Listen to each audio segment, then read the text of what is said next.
Samuel died, and all Israel assembled and mourned for him, and they buried him at his home in Ramah. Then David moved down into the desert of Paran. A certain man in Maon who had property there at Carmel was very wealthy. He had 1,000 goats and 3,000 sheep, which he was sharing in Carmel. His name was Nabal, and his wife's name was Abigail. She was an intelligent and beautiful woman, but her husband was surly and mean in his dealings. He was a Calebite. While David was in the wilderness, he heard that Nabal was shearing his sheep. So he sent 10 young men and said to them, "Go up to Nabal at Carmel and greet him in my name. Say to him, 'Long life to you, good health to you and your household, and good health to all that is yours. Now I hear that it is sheep shearing time. When your shepherds were with us, we did not mistreat them, and the whole time they were at Carmel, nothing of theirs was missing. Ask your own servants, and they will tell you. Therefore be favorable toward my men, since we come at a festive time. Please give your servants and your son David whatever you can find for them.'" When David's men arrived, they gave Nabal this message in David's name. Then they waited. Nabal answered David's servants, "Who is this David? Who is this son of Jesse?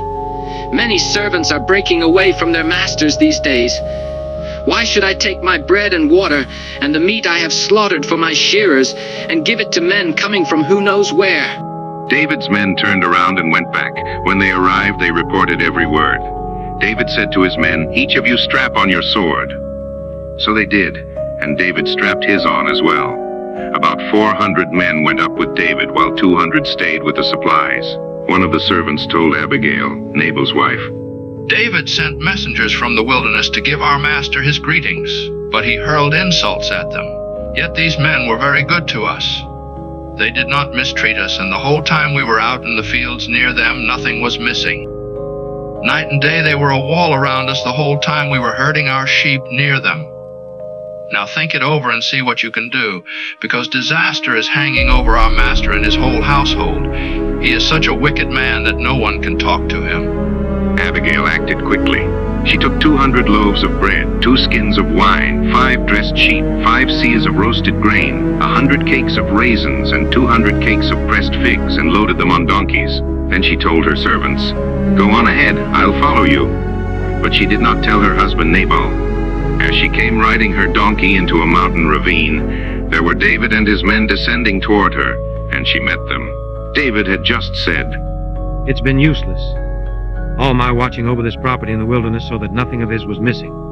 He has paid me back evil for good. May God deal with David, be it ever so severely, if by morning I leave alive one male of all who belong to him." When Abigail saw David, she quickly got off her donkey and bowed down before David with her face to the ground. She fell at his feet and said, "Your servant, my lord, and let me speak to you. Hear what your servant has to say. Please pay no attention, my lord, to that wicked man Nabal. He is just like his name. His name means fool, and folly goes with him. And as for me, your servant, I did not see the men my lord sent. And now, my lord, as surely as the Lord your God lives, and as you live, since the Lord has kept you from bloodshed and from avenging yourself with your own hands, may your enemies and all who are intent on harming my lord be like Nabal. And let this gift, which your servant has brought to my lord, be given to the men who follow you. Please forgive your servant's presumption. The Lord your God will certainly make a lasting dynasty for my lord, because you fight the Lord's battles, and no wrongdoing will be as long as you live. Even though someone is pursuing you to take your life, the life of my lord will be bound securely in the bundle of the living by the Lord your God. But the lives of your enemies he will hurl away as from the pocket of a sling. And the Lord has fulfilled for my lord every good thing he promised concerning him, and has appointed him ruler over Israel. My lord will not have on his conscience the staggering burden of needless bloodshed or of having avenged himself. And when the Lord your God has brought my lord success, remember your servant." Praise be to the Lord, the God of Israel, who has sent you today to meet me. May you be blessed for your good judgment and for keeping me from bloodshed this day and from avenging myself with my own hands. Otherwise, as surely as the Lord, the God of Israel, lives, who has kept me from harming you, if you had not come quickly to meet me, not one male belonging to Nabal would have been left alive by daybreak." Then David accepted from her hand what she had brought him and said, "Go home in peace. I have heard your words and granted your request." When Abigail went to Nabal, he was in the house holding a banquet like that of a king. He was in high spirits and very drunk, so she told him nothing at all until daybreak. Then in the morning, when Nabal was sober, his wife told him all these things, and his heart failed him, and he became like a stone. About 10 days later, the Lord struck Nabal, and he died. When David heard that Nabal was dead, he said, Praise be to the Lord, who has upheld my cause against Nabal for treating me with contempt. He has kept his servant from doing wrong, and has brought Nabal's wrongdoing down on his own head.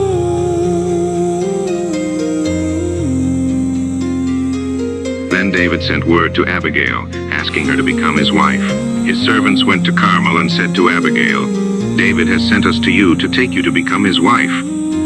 She bowed down with her face to the ground and said, I am your servant and am ready to serve you and wash the feet of my Lord's servants. Abigail quickly got on a donkey and, attended by her 5 female servants, went with David's messengers and became his wife. David had also married Ahinoam of Jezreel, and they both were his wives. But Saul had given his daughter Michal, David's wife, to Paltiel, son of Laish, who was from Galim.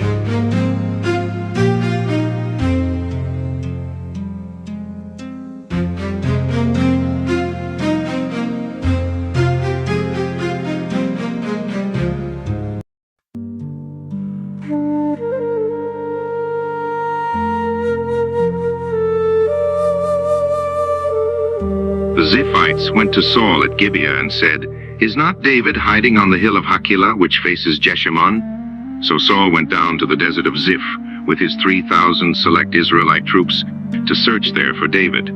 Saul made his camp beside the road on the hill of Hakilah facing Jeshimon, but David stayed in the wilderness. When he saw that Saul had followed him there, he sent out scouts and learned that Saul had definitely arrived.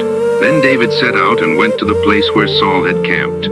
He saw where Saul and Abner, son of Ner, the commander of the army, had lain down. Saul was lying inside the camp, with the army encamped around him. David then asked Ahimelech the Hittite and Abishai, son of Zeruiah, Joab's brother, Who will go down into the camp with me to Saul? I'll go with you, David.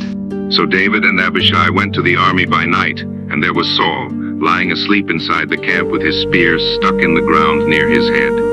Abner and the soldiers were lying around him. Abishai said to David, Today God has delivered your enemy into your hands.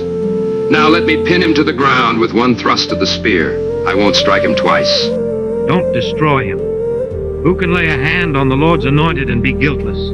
As surely as the Lord lives, the Lord himself will strike him, or his time will come and he will die, or he will go into battle and perish. But the Lord forbid that I should lay a hand on the Lord's anointed. Now get the spear and water jug that are near his head, and let's go. So David took the spear and water jug near Saul's head, and they left. No one saw or knew about it, nor did anyone wake up. They were all sleeping because the Lord had put them into a deep sleep. Then David crossed over to the other side and stood on top of the hill some distance away. There was a wide space between them. He called out to the army and to Abner, son of Ner, Aren't you going to answer me, Abner? Who are you who calls to the king? You're a man, aren't you? And who is like you in Israel? Why didn't you guard your lord the king? Someone came to destroy your lord the king. As surely as the Lord lives, you and your men must die, because you did not guard your master, the Lord's anointed. Look around you. Where are the king's spear and water jug that were near his head?